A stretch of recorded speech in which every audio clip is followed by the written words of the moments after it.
ती कोळशाला सुद्धा हळूहळू हिरा बनवते. बघा, कोणाच्या भविष्याची थट्टा करू नका, कारण वेळ इतकी इतकी शक्तिशाली आहे की ती कोळशाला सुद्धा हळूहळू हिऱ्यामध्ये रूपांतर करते.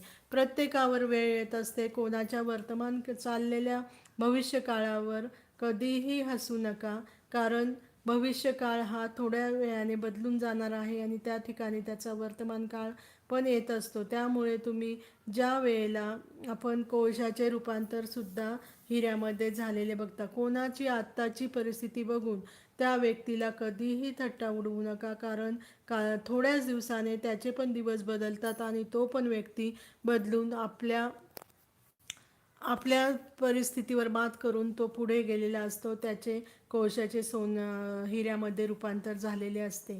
त्यामुळे कधीही कुणाला त्याच्या वाईट परिस्थितीमध्ये